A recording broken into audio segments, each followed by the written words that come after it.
Welcome back to the GSMC Sports Podcast, hosted by GSMC Sports Network. I'm your host, Nolan Jam. The weekend, the weekend was filled with a lot.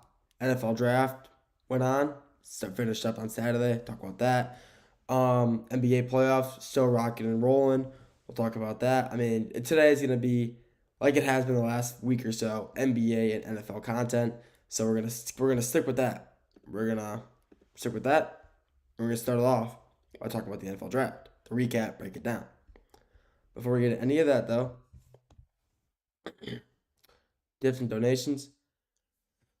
Tips and donations are always greatly appreciated.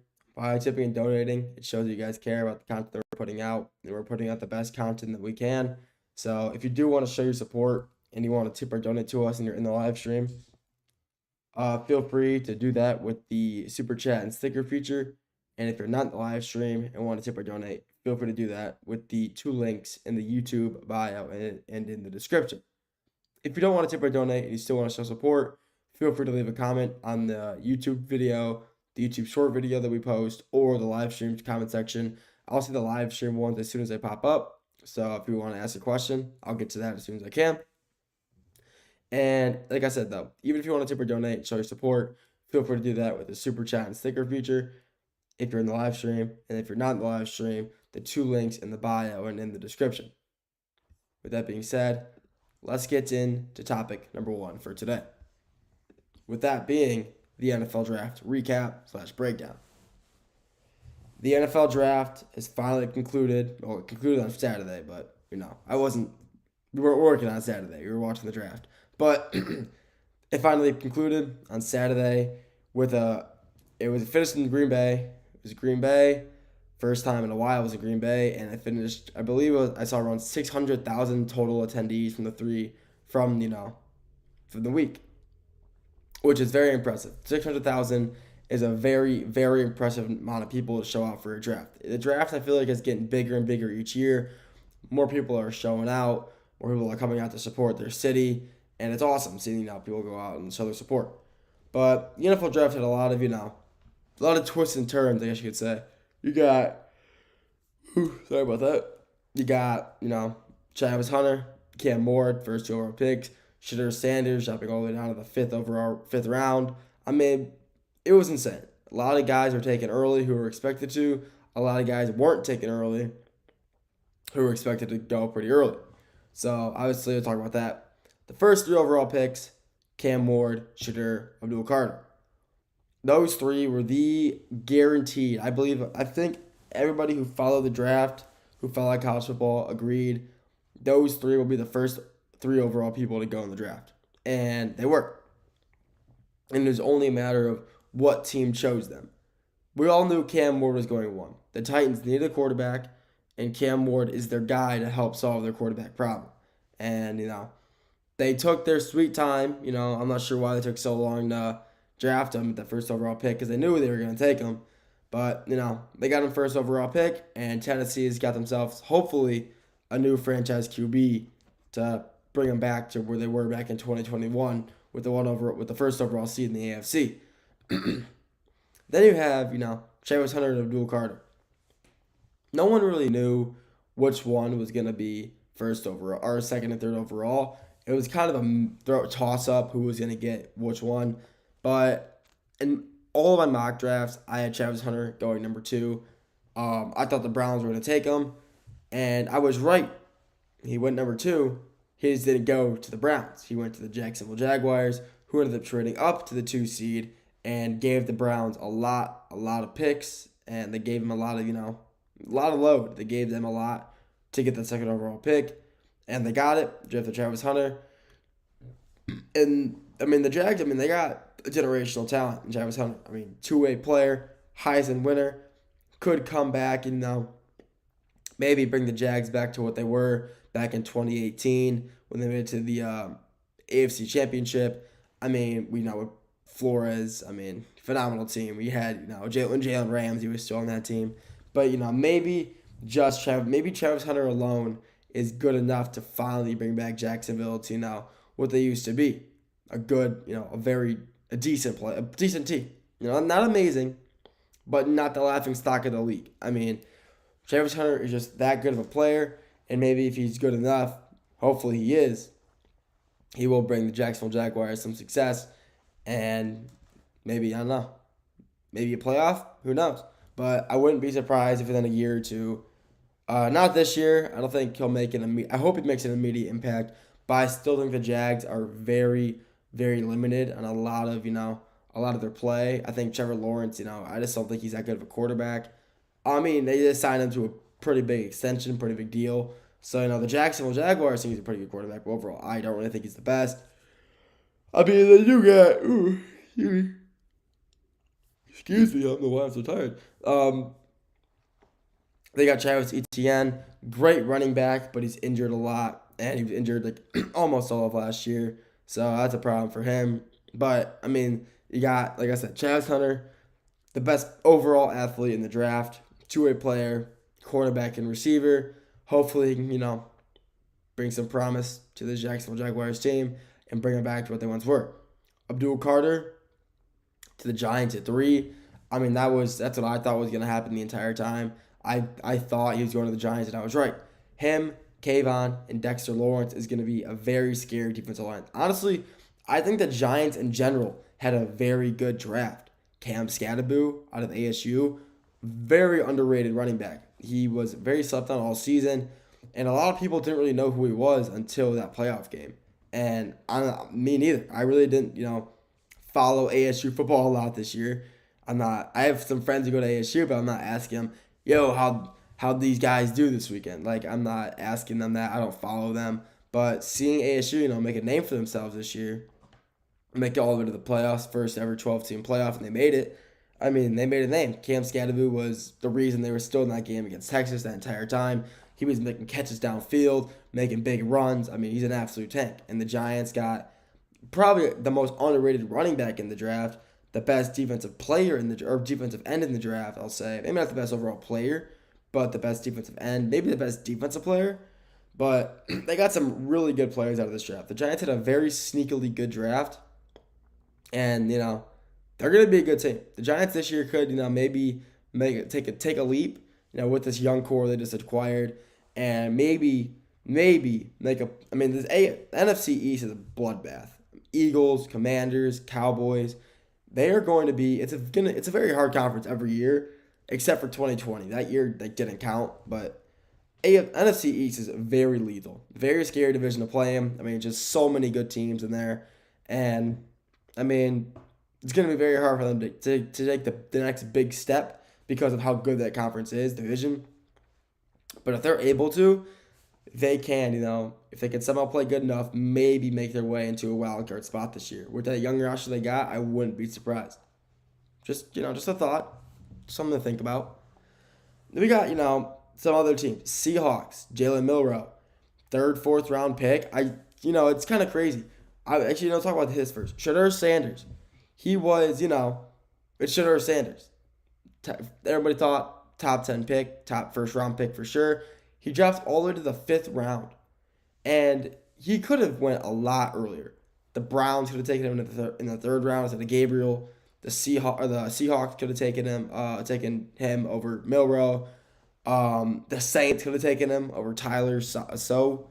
I mean, there was just so many options available. I mean, it's insane. A lot of these QBs dropped really far this year.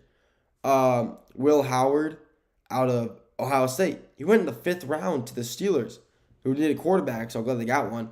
Quinn Ewers in the 6th round went to the Dolphins. I mean, all of these quarterbacks went pretty far. They dropped really far in this draft.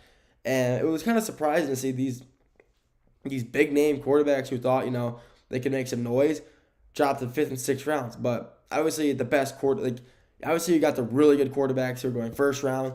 And I feel like the quarterbacks who were taken later in the draft, the 5th and 6th rounds, tend to last a little longer. I mean, obviously the greatest ever, Tom Brady, he was a 5th round. He was a 6th round pick. I mean, more recently, I guess you could say, Mr. Irrelevant, Brock Purdy, last overall pick in the draft. He's won 2 NFC championships, 1 NFC championship. I forgot how many exactly. But these later pick guys can make a name for themselves, especially if Will Howard can. The Steelers QB room is basically non-existent. I mean, they really don't have a QB right now. And Will Howard, honestly, right now is their guy. And this Will Howard can absolutely, if played right, can fit into that system very well. He's a very good QB, phenomenal at Ohio State. So we'll have to wait and see how he plays, in spring camp, training camp. But I think he 100% can help the Steelers, just be a good contending team. They make the playoffs every year, and they lose in the first round for the past 7 years. And maybe this year they can finally get over that hump with Will Howard and make a name for themselves. I mean, we'll have to wait and see because they got a good team. They got Jack Sawyer at their defensive end. Their defense is still amazing, but their offense is kind of lacking now. They don't really have any receivers. They do got Pickens and DK Metcalf, but they lost. We'll have to wait and see. If they don't have a good quarterback, they're not going to have a good receiving core. You need a good quarterback to have a good receiving core, and if Will Howard doesn't play well, they don't really have much to go back on. So I'm not sure. They got a lot to figure out over there in Pittsburgh. But this draft overall was a very good draft. A lot of players who kind of didn't see going early went early. A lot of players you think would go early didn't, like Quinn Ewers, Will Howard, Shedeur Sanders. Dylan Gabriel getting picked up by the Browns in the third round was kind of I didn't see that one coming. But just a lot of obscure picks this draft. And very interesting, stories behind a lot of them. But overall, it was a really good draft. I really did enjoy watching this draft, seeing a lot of these players, make a name for themselves, get finally drafted, go prove themselves in the league somewhere. So I'm excited that all these guys got drafted, and this is just one step closer for the NFL season to finally start again in late August and early September, just around that time. So that's all I got for this segment. Next segment, we're sticking with the NFL. We're talking about the Cleveland Browns and the cute quarterback room. After that, we're going to the NBA. Talk about the NBA playoff games from this weekend. We'll preview the game for tonight. And then talk about the Eastern Conference and the playoffs right now. Just the Eastern Conference. But we'll get to all that after the break. I feel like I'm losing my mind. Is everybody in the world blind? Please, Lord, give me a sign, a sign. I feel like I'm losing my mind. Is everybody in the world blind? Please, Lord, give me a sign, a sign. I wanna be the greatest. Everybody on the fake shit. I look around and feel like everybody is the fakest. I make this every day and I'm impatient, hoping one day I blow up from the basement. Statement, the top is so vacant. I don't hear shit that I think is amazing. Waiting for my day when I'm playing sold out shows for 1,000 faces. Hey, give me that crown, get in my way and to be put down. It ain't your place, all this my town. If I want that shit, then I'll get it right now.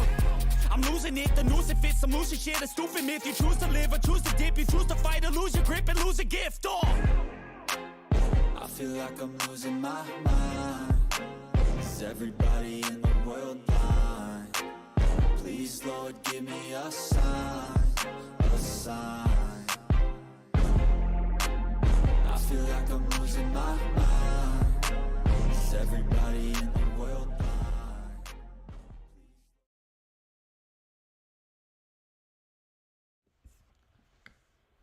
Welcome back to the GSMC Deadball Sports Podcast, hosted by GSMC Sports Network. I'm your host, Nolan Jambert. First segment, we covered the NFL draft, recapped that, we talked about, highs and lows of the draft, players who went early, players who didn't, surprises, stories, all that. This segment, we're sticking with the NFL. We're talking about the Cleveland Browns quarterback room, one of the quarterback rooms of all time, that's for sure. After this, we're going to the NBA, talking about the playoffs, preview the games for tonight, recap the games from this weekend, and talk about the Eastern Conference NBA playoffs. Just the Eastern Conference, I want to talk about that. Just it's an interesting story going on over there. Before we get to any of that, though, tips and donations. Tips and donations are always greatly appreciated. By tipping and donating, it shows you guys care about the content they're putting out, and we're putting out the best content that we possibly can. So if you want to tip or donate, show appreciation for what we do. And if you're in the live stream, feel free to do that with the super chat and sticker feature. If you're not in the live stream, want to tip or donate, feel free to do that with the 2 links in the bio and in the description. But even if you don't want to tip or donate and you want to show support, Feel free to leave a comment on anything, the live chat, YouTube video, YouTube Shorts videos. I mean, it's always great just being able to talk to the fans. I mean, they leave comments. We want to talk to you guys. It's our job. It's what I'm doing because I like to do it, talk sports. And by being able to, interact with people listening or watching and show, they're paying attention, listening, it really means a lot. And when they ask questions, it's the best. So I get to talk to the fans, talk to the people who, kind of build what we got going on over here. So feel free to comment if you wish. But if you want to show support and you're in the live stream, like I said, feel free to tip or donate with the two links in the bio and description if you're not in the live stream, and if you're in the live stream, the two link, the super chat and sticker feature. With that being said, let's get into topic number 2 for today.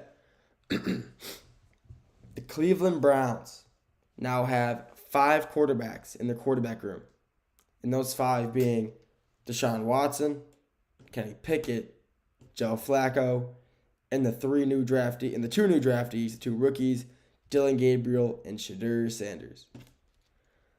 This has got to be one of the most interesting quarterback rooms of all time.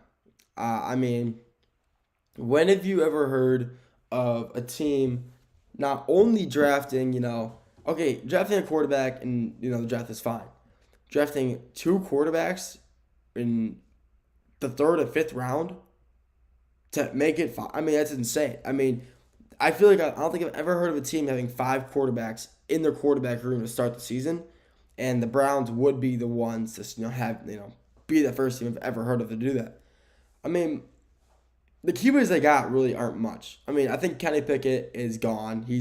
There's no way I see him playing at all this year. I think he ends up leaving, wanting to trade out. I mean, I just don't see him playing. Honestly, in my eyes, he's the quarterback 5 in that room right now. And that's my opinion. Quarterback 4, honestly, is probably Deshaun Watson. He's honestly probably the quarterback 4 right now for the Cleveland Browns. He's quarterback 4. Then I'll probably have Dillon Gabriel, then Shedeur, and then Joe Flacco. I mean, Joe Flacco, he's already played with the Browns before. He was a 1-year quarterback with them 2 seasons ago. And he actually was a great quarterback for them. He's putting up great numbers, helped lead them to multiple wins. But after Deshaun Watson's injury, he helped lead them to wins after he got injured. And it was very plentiful, very obvious that he still has what it takes to be a starting quarterback in the NFL, even if it's just on 1-year contracts. And this could be his last year in the league, but he's still a great quarterback. He's still a phenomenal quarterback. And he has shown that through his time. Last year when he was with the Colts, he still was playing very good football. He really just didn't have much around him to kind of succeed. With Richardson being out to injury, he had to step up, and he did. He helped. He wasn't leading them to as many wins as he did the year before with the Browns, but he still helped them win games. And he still got what it takes. And then he got Dillon Gabriel and Shedeur Sanders. Those 2 will be battling out for the backup spot 100%. I think Shedeur will honestly probably beat him out. Shedeur Sanders, there was no reason for him to get disrespected as much as he did in this draft. He was a phenomenal quarterback. Yes, his interviews must have been horrible for him to drop all the way from the top 10 pick, top first round pick at least, to a 5th round pick. There's no way. His interviews must have been just horrible. But he's still, skill-wise, he was the best quarterback in this draft. By far. He had the worst O-line in college football this year, by far, and he still put up the best numbers.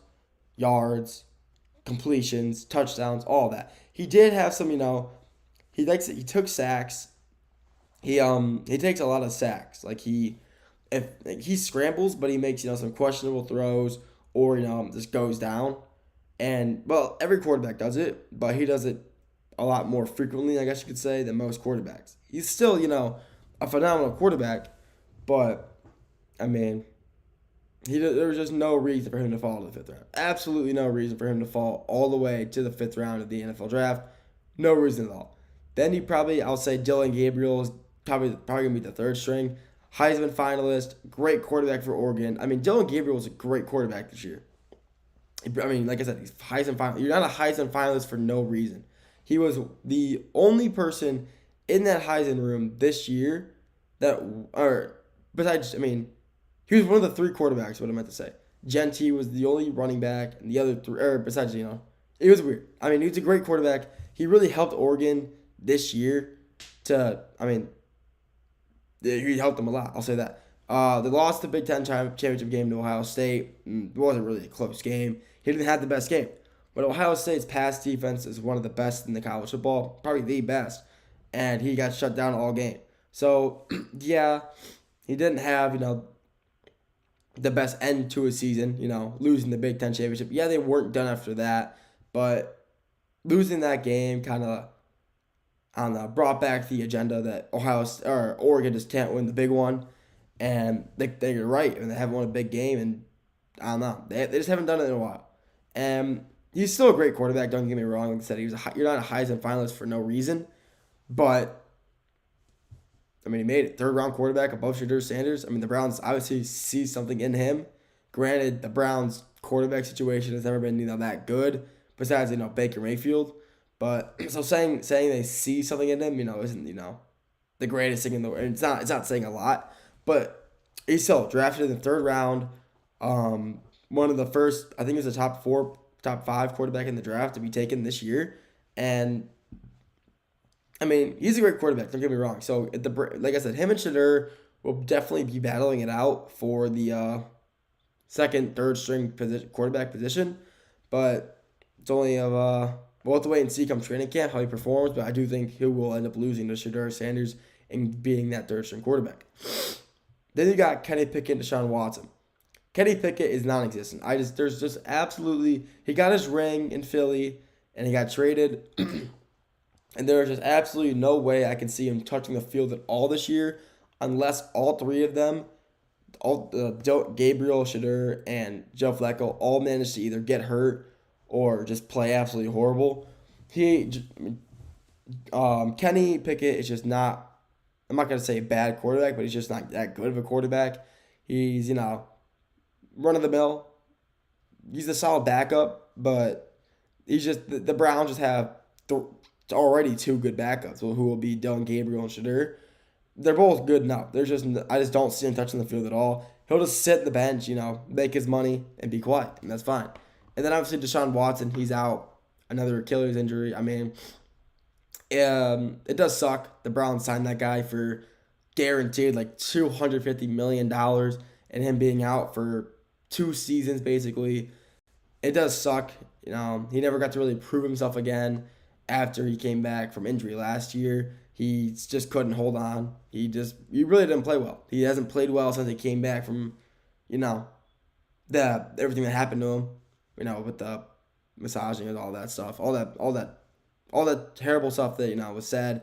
It was, he was playing in the NFL. So I guess it wasn't really proven false or true or whatever, but he never got to really prove himself and save his name and likeness from the media. And with him being injured and playing so bad last year, he's still just going to forever be that guy who just was a complete bust, came from Houston to Cleveland and just lost it. Completely lost the ability to play football, and he will forever just be the guy who stole $250 million from the Cleveland Browns, and that just kind of sucks because he's a phenomenal quarterback in college at Clemson, phenomenal at Houston, and that's going to be his legacy, the Browns bust quarterback, which sucks. But the Cleveland Browns quarterback room is one of the most interesting quarterback rooms of all time, and it's got some potential. I mean, there's a lot of upside in that quarterback room, especially their backups, who will probably be Shedeur and Dillon Gabriel. But it's going to be fun seeing how these guys match up, play against each other in training camp, spring training, see who wins the backup, who wins the roles, honestly. I think the top 3 are obviously, Gabriel, Sanders, and Flacco. Just a matter of what 3 will be in what spot, 1st, 2nd, or 3rd string. That's all I got for this segment. Next segment, we're kicking it over to the NBA. We're recapping the games from this weekend, talk about the games for tonight, and talk about the Eastern Conference NBA playoffs. We'll get to all that after the break. Looking for your daily fix of sports talk without having to pay for it? GSMC Sports Network is available on YouTube. Just search GSMC Sports Network. Get your fix of daily sports talk shows on YouTube, absolutely free. NFL, college football, NBA, MLB, MMA, UFC, fantasy football, and so much more. GSMC Sports Network has shows running all day long, with new sports shows starting every 2 hours. Just like on your favorite cable sports channel, except GSMC Sports Network is absolutely free. Just search GSMC Sports Network on YouTube to catch one of your new favorite shows, like the GSMC College Football Podcast, Chip Shot Football Podcast, Hoops and Heels Women's Sports Podcast, GSMC Basketball Podcast, and so many more. Check it out for yourself. GSMC Sports Network, now available on YouTube absolutely free. Search GSMC Sports Network on YouTube right now.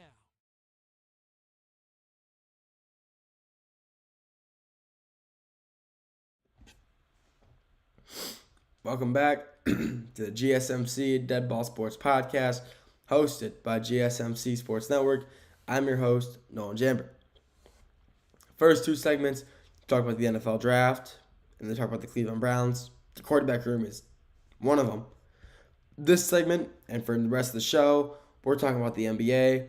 We'll recap the games from this weekend, or some of the games, preview the two games for the night, or the games for the night, and then finally ended off talking about the Eastern Conference NBA playoffs. But we'll get us started by we'll recap some of the games from this weekend. There was a lot of good games in the NBA this weekend. You had the LA Clippers, Denver Nuggets, last second Aaron Gordon dunk. New York Knicks, Detroit Pistons, nail biter at the end. I mean, how that game ended was horrible for the Pistons. I mean, this weekend was just a really good weekend of basketball. A lot of great playoff games played, and a lot of not so good playoff games played. First thing I'll talk about, though, OKC bouncing Memphis Grizzlies in 4. OKC was dominant the entire series. They were the better team on the court all 4 of those games. And even when Memphis had the lead, they just couldn't seem to hold on. Ja just said, I saw in a post earlier, he said, right now it'd be 2-2 because I had them figured out. He got hurt, so obviously, it didn't go.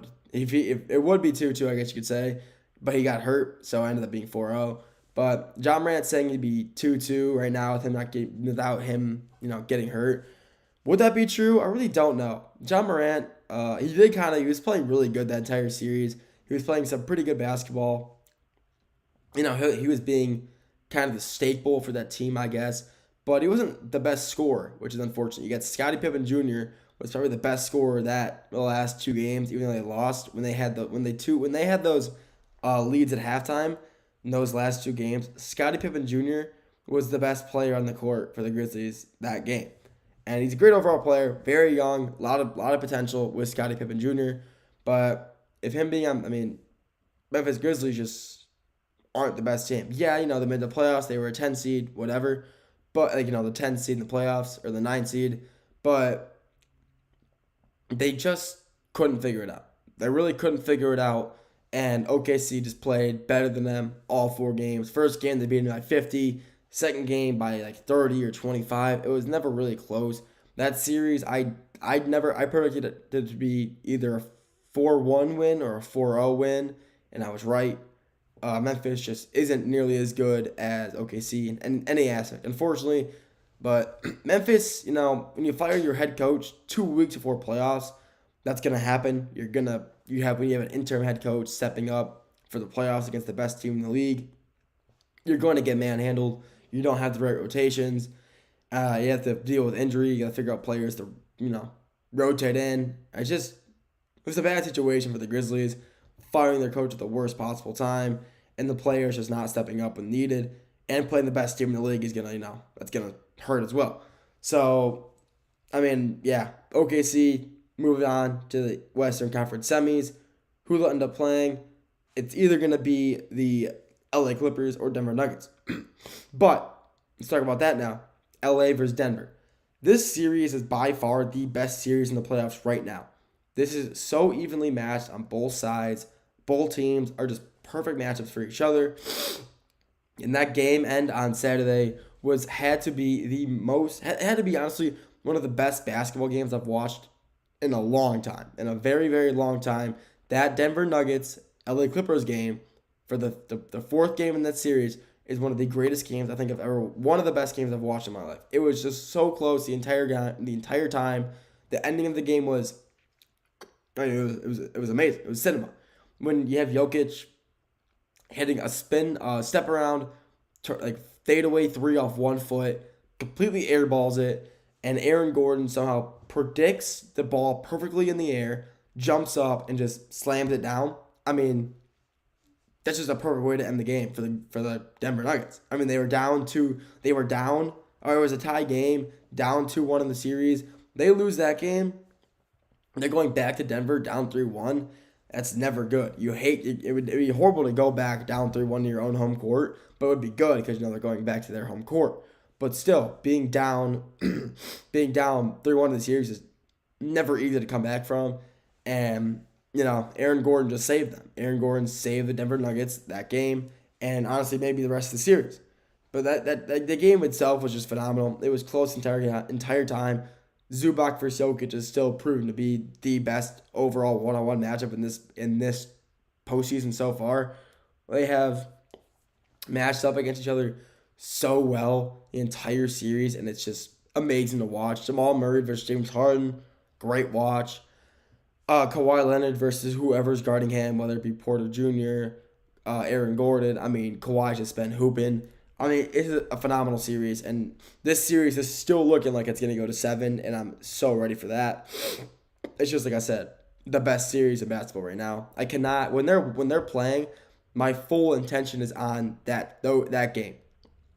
Unless, actually, yeah, because no games overlap. So when that game is on, that is honestly one of the only games I really pay that close attention to, besides the Pistons.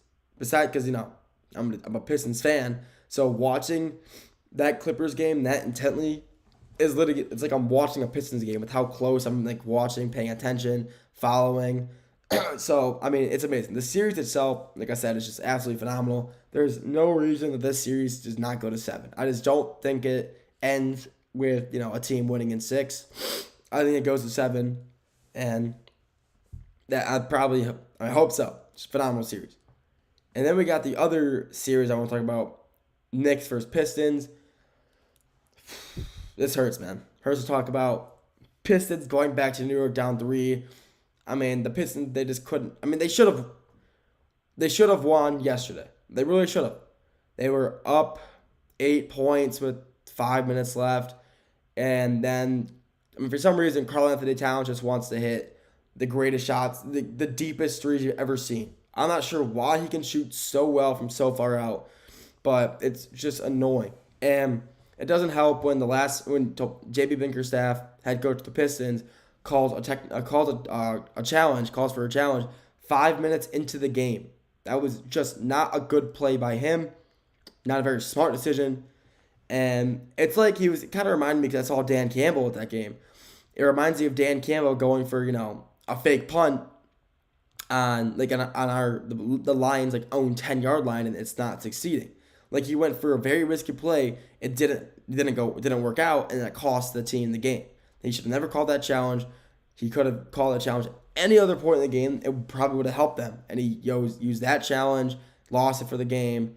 It was just not the best decision. But that last play of the game, horrible. I mean, Cade gets the inbound pass, absolutely bricks the final shot. It wasn't even close. It was off the backboard, and just didn't go in. They somehow get the loose ball, get it back. Tim Hardaway lines up for a corner 3. He pump fakes. Josh Hart jumps up, and he draws contact. Should have been a shooting free throws. And the ref didn't call it. He was standing right next to him, and he didn't call it, and it was horrible. And after the game, the ref said in the interview after the game, yeah, that was a foul. It was a missed call. And that's horrible. I mean, you cannot be having referees missing calls like that all game. Or not even, they're not calling that at all this series. I don't know. These refs this series are just very questionable. I'm not saying they're favoring either team. I'm just saying these refs are just not very good. And I don't know. When you have a team like the Pistons, who are so young, and they I don't know. It's just insane, because now they're going back to New York, down 3-1. If they win, they'll go back to Detroit. Hopefully to win that, they go to 7. But I just don't think it happens. I think they're down 3-1. I don't know. It's just if they can stop Jalen Brunson, which they just can't seem to do, they will be fine. But like I said, they just can't stop him. And Karl-Anthony Towns, just if he wants to keep shooting those half-court shots and going, I mean, he can't stop that. So I don't know. This Pistons game was a real heartbreaker for me because I was just devastated to see them lose that game like that. And seeing refs say openly after the game, yeah, it's a missed call, that's on me, and them face no consequence for that is absolutely just insane. Like, they need to start taking these refs accountable for losing these games. Like, I don't know. I'm not sure how they can, but the league needs to step up and figure this out because these refs in all season, in every game, have just been so questionable that they need to figure this out. I'm not sure how they can do it, but great weekend of games overall, and the playoffs have been really stepping up. They've really NBA playoffs are pretty weak last year, and this year they haven't been. So happy for that. That's all I got for this segment. Next segment, sticking with the NBA. Preview the games for tonight. After that, talk about the Eastern Conference playoffs. I want to talk about that for a little bit. We'll get to that after the break.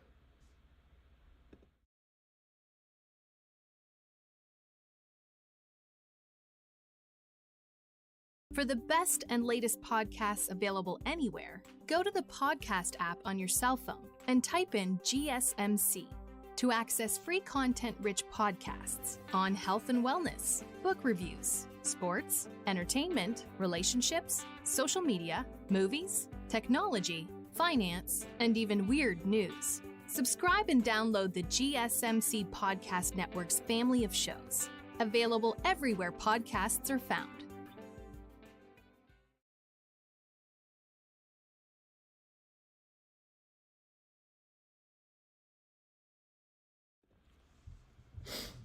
Welcome back to the GSMC Dead Ball Sports Podcast, hosted by GSMC Sports Network. I'm your host, Nolan Jamber. First two, talked about the NFL. Last segment, talked about the NBA. And we're sticking with the NBA. With this segment, we're previewing the games for tonight, even though there's only two. And the next segment to end it off, talk about the Eastern Conference playoffs. But, okay, 2 games tonight. One of them will be good. One of them most likely won't be good. We'll talk about the not good one first. The first seed versus the 8th seed in the East. Cleveland Cavaliers versus Miami Heat. I really thought that the Miami Heat could get a few games out of this. Maybe push it to, a 6 game series. But they just couldn't. The Cleveland Cavaliers are going into Miami with a 3-0 lead, looking to sweep the Miami Heat. And it sucks because I do enjoy the Heat come playoff time. I mean, even without Jimmy Butler, I was following them the first 2 games, and I didn't even watch the last game because I knew they were going to lose. And tonight, I think the same thing's going to happen. I think they're going to lose. They're just outmatched. I think that the Cleveland Cavaliers roster and players overall are just so much better than the Miami Heat. Evan Mobley, he's just a phenomenal defender, one of the best players, honestly, one of the best defenders in the league. DPOY for a reason, or candidate for it. Phenomenal player overall. Jared Allen, a phenomenal big. Him and Bam have been a really good series, match up against each other. But I just think overall that Jared's the better overall player. He's been getting more boards. He's been playing bigger basketball, He's playing big boy, and he's been, he's embodying Bam all series. Darius Garland and Donovan Mitchell, one of the best guard combos in the league. Tyler Hero is really kind of the guy, I guess you'd say, for Miami. It isn't playing great this whole series, but it's basically Miami Heat have 1 Tyler Hero. The Cleveland Cavaliers have 2, with Donovan Mitchell and Darius Garland. And they just can't seem to match it. I mean, the Cavs are just overall a better overall team than the Miami Heat, and there's not much else to say more about that. They're just a better overall team. They can't seem to stop them on any side of the ball. Offense, defense, they just can't seem to get a stop, or they can't seem to score points. I feel like the Cleveland Cavaliers defense is very good. They have a very good defensive squad. I mean, and you got the potential DPOY in your team that's going to help. Jared Allen's a phenomenal big center. Even if you don't see a lot of guards playing some good defense, Mitchell's playing some very good defense this year as a guard. Darius Garland, he's got room for improvement, I'll say. But it's just, I really wish this series, I thought the series was 100% going to go to, maybe 6 games. I thought the Heat could grab a few, but I was proven wrong. I thought, 100% could, and they're probably going to lose tonight to be the other, the 1-8 in the Western Conference, Thunder versus Grizzlies. Thought, maybe the Grizzlies could get 1 or 2. They got 4-0 swept. And the same thing's going to happen in the East. I thought they couldn't get 1 or 2. They're also going to get 4-0 swept, which sucks because, Miami basketball is always fun to watch come playoff time. And without Jimmy Butler, it is going to get it done. And Jimmy Butler really kind of proved how good and valuable Butler was to the Heat. And with him gone, not only were they not in the playoffs, they were a play-in team as the last seed. If Jimmy Butler stayed and never, sat out for as long as he did and never requested a trade, the Heat 100% could have been like a 6-5 seed, maybe even a 4. They're a great team. With Jimmy Butler, they were a great team, but just couldn't get it done this year. Unfortunately, I thought that, could have made a little push. Maybe some people were, saying they could upset the Cavaliers. I didn't agree with them, but I kind of wished that something like that happened. It didn't. Unfortunately, it just didn't happen. And the series is going to end tonight with Cleveland taking home the 4-0 win in Miami in front of their own crowd to, move on to the next round, which sucks, but that's just how it goes sometimes, unfortunately. So I got something in my eye. I keep rubbing my eye. There's something in it. Not sure what it is, but it'll get out. The other game for the night, there's only 2, like I said. The other game tonight is the good game, the one that I will 100% be tuning in to watch, which is the Houston Rockets versus the Golden State Warriors. This series is currently tied 2-1, or not tied. Houston's currently up 2-1, but they're playing in Golden State tonight. The problem is Jimmy Butler, he's out. Jimmy Butler's not playing.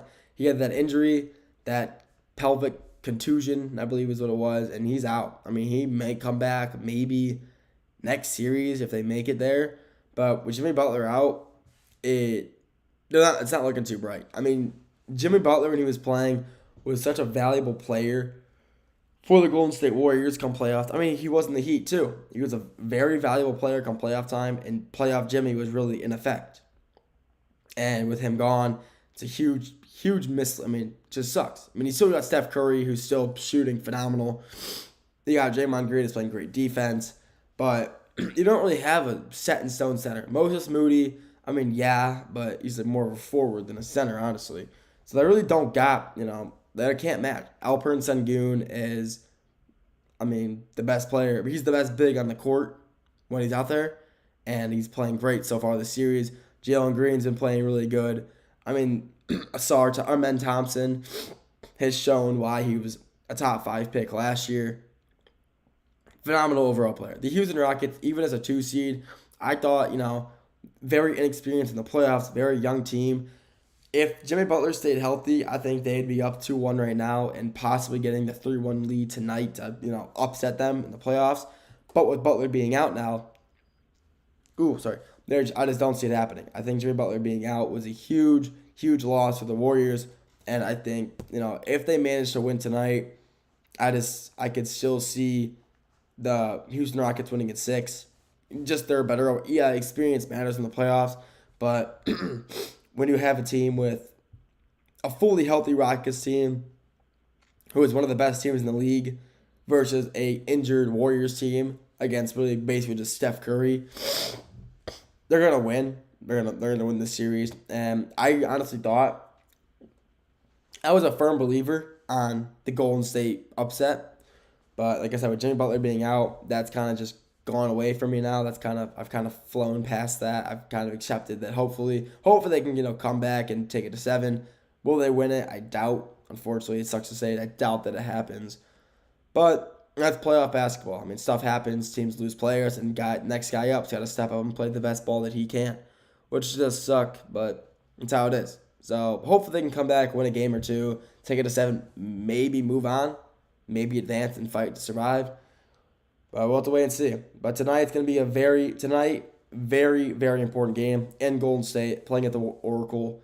And if they can win tonight, they can still show that, yeah, we're still in it to win it.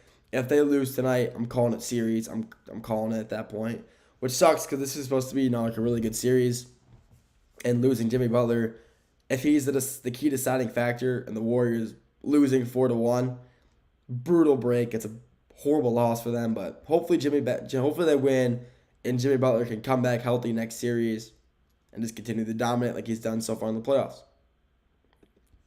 That's all I got for this segment. The next and final segment, talk about the Eastern Conference playoffs. Something I want to talk about over there, so I'll talk about that after the break.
Welcome back to the GSMC Dead Ball Sports Podcast, hosted by GSMC Sports Network.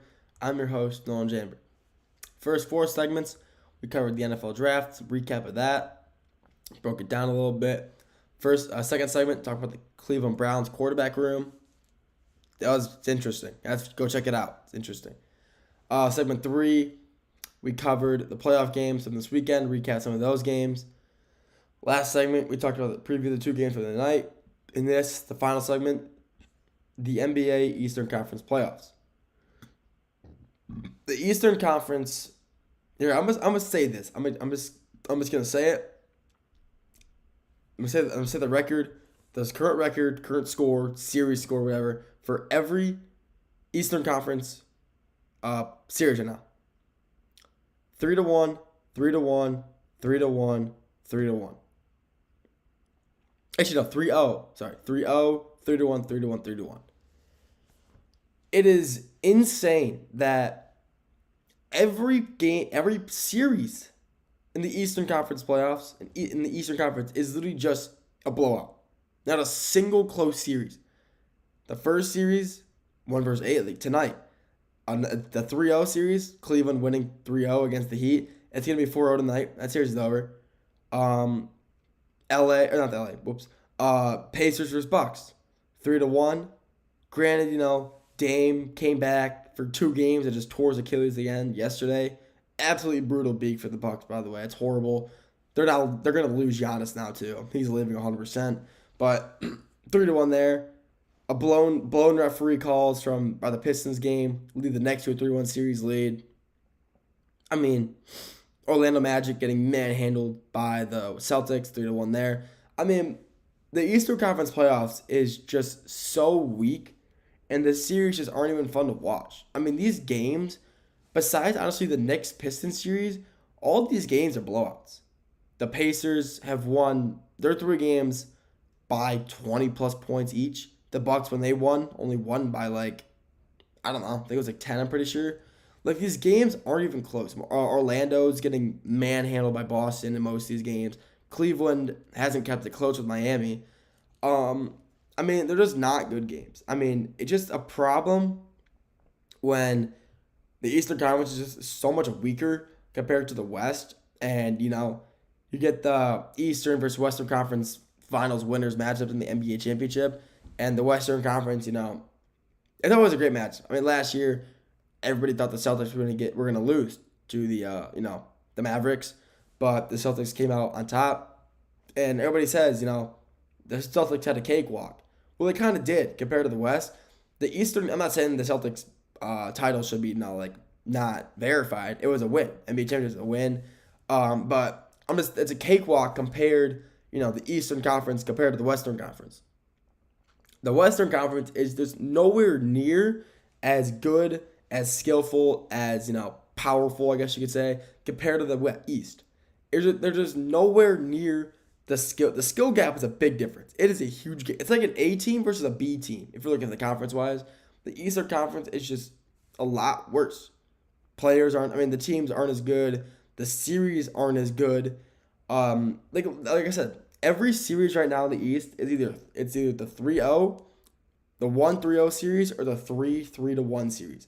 The Western Conference, a lot of those series right now, 2-1, 2-2. A lot of close, tight series right now. And the Eastern Conference just doesn't have that right now. They really don't. They really don't have, the close games the West is having. The games aren't nearly as fun to watch.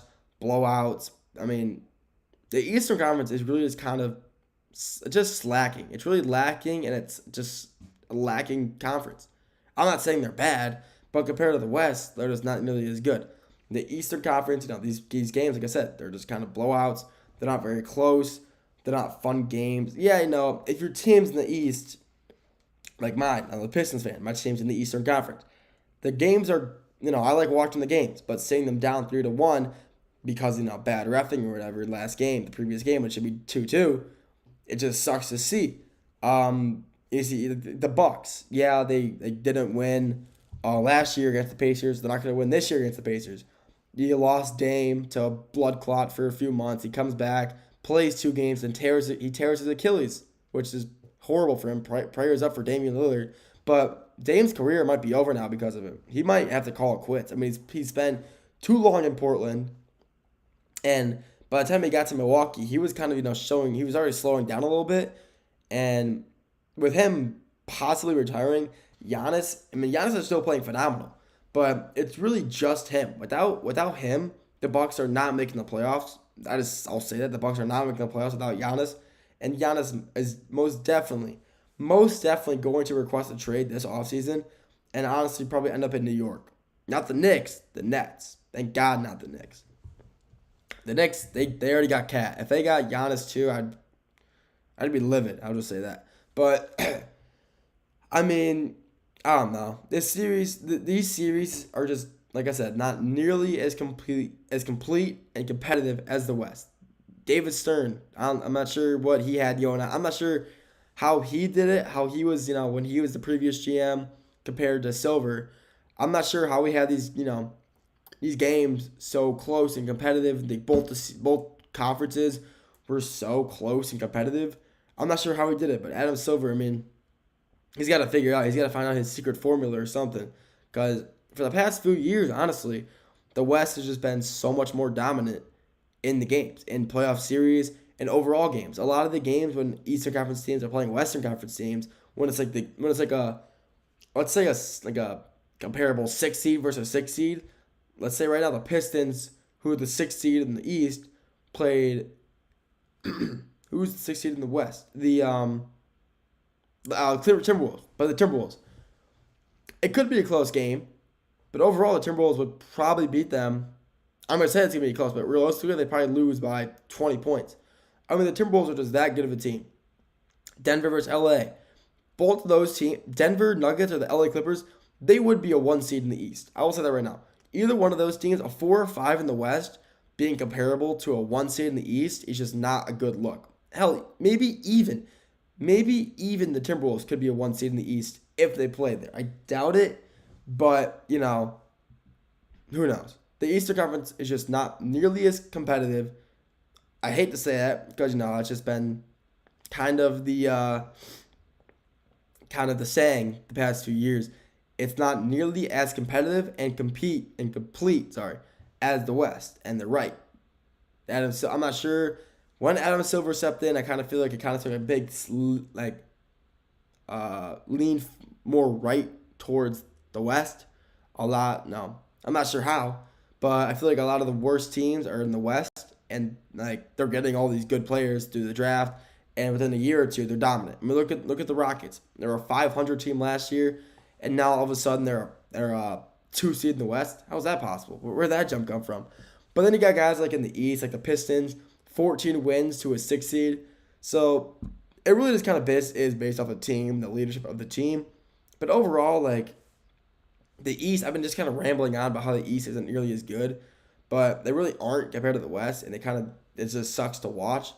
But overall, the Eastern Conference needs to, they got to step up. I'm not sure how they can. They got to get better players, make more trades. I'm not sure, but I mean, they got to figure it out. When it's 3-1 and 3-0 every series in the East compared to a lot of 2-1s, 2-2s in the West, you got to figure that out. I mean, not sure how they can do it. Maybe conference realignment in the future. I doubt it. But, I mean, that could honestly probably be the best way for teams to kind of make the conferences more fair. A new conference realignment would probably make the conferences games more competitive. Will that happen in the near future? Not that I know of. I would be very surprised if it did. But I wouldn't be surprised if it did, it did. But who knows? Only a matter of time before that happens until the league finally steps up and says, well, the East isn't nearly as good as the West. We got to step up and make some arrangements. And that would honestly probably be the first thing on the ballot, conference realignment. But that's my take on it, at least. I'm not, I was kind of rambling on about that, but I just something I want to talk about. It's kind of been on my mind for a little while. And, when you see these playoff series scores, 2-2, 2-1 in the West compared to 3-0, 3-1 in the East, I don't know. So I want to talk about that, give my opinion on it. That's all I got for you guys today. Thank you for tuning in to the GSMC Deadball Sports Podcast, hosted by GSMC Sports Network. Your continuous support really means the world to us, so feel free to like, comment, and share with anybody you know. If you want to stay up to date with all things GSMC, make sure to follow us on all of our social media, Instagram, Twitter, /X, Facebook, Snapchat. We're on any social media we're on. So if you want to stay up to date, just search up GSMC, hit us with a follow, stay up to date. With that being said, thank you for tuning in to my show today. Have a great rest of your day, and I'll see you all very, very soon. Have a good one.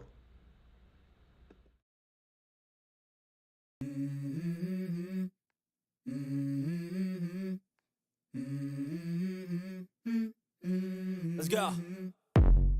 I wake up to a little bit of drool on my pillow, feel like it's gonna be a bad day. Yeah, I'm tired of shit, and the coffee ain't hit yet, damn, ain't that great. I don't want